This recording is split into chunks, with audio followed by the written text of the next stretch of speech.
Boa noite, famílias. Boa noite, crianças. Tudo bem com vocês? Espero que sim. Para a aula de hoje, a proposta é música. Hoje nós vamos de música. Hoje nós vamos falar de alguns animais. Como seria se você fosse uma formiguinha? Ou um bicho preguiça? Como você seria? Ou quem sabe um macaco? E se você fosse uma tartaruga? Ou um papagaio? Ou um crocodilo?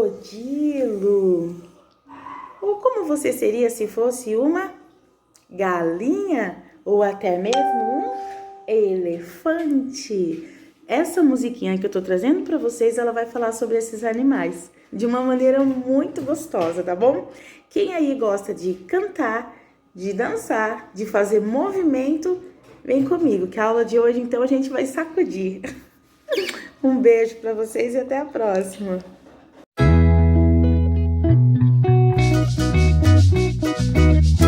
Se eu fosse uma formiguinha, seria pequenininha. Faria um mega esforço pra carregar uma folhinha. Se eu fosse uma formiguinha, tchá, tchá, tchá.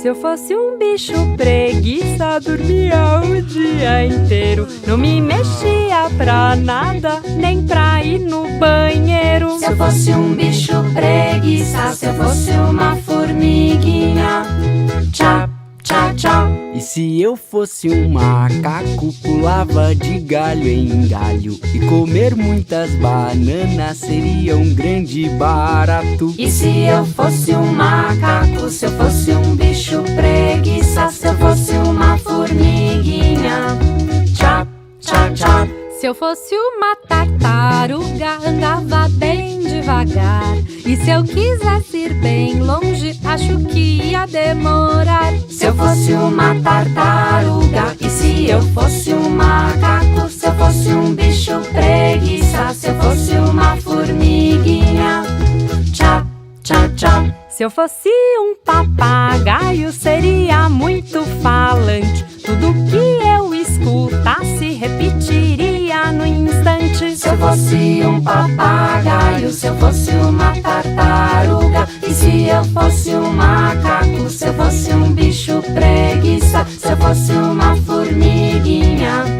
tchá, tchá, tchá. Se eu fosse um crocodilo, ficava dentro do lago. Abria o bocão bem grande, cheio de dente afiado. Se eu fosse um crocodilo, se eu fosse um papagaio, se eu fosse uma tartaruga, e se eu fosse um macaco, se eu fosse um bicho preguiça, se eu fosse uma formiguinha, tchá, tchá, tchá. Se eu fosse uma galinha, ficava chocando o ovo. Quando nascesse o pintinho, botava outro de novo. Se eu fosse uma galinha, se eu fosse um crocodilo, se eu fosse um papagaio, se eu fosse uma tartaruga, e se eu fosse um macaco, se eu fosse um bicho preguiça, se eu fosse uma formiguinha, tchá, tchá, tchá. Se eu fosse um elefante, com minha tromba comprida, deixava ela esticada, só pra te dar uma lambida. Se eu fosse um elefante, se eu fosse uma galinha, se eu fosse um crocodilo, se eu fosse um papagaio, se eu fosse uma tartaruga, e se eu fosse um macaco, se eu fosse um bicho preguiça, se eu fosse uma formiga,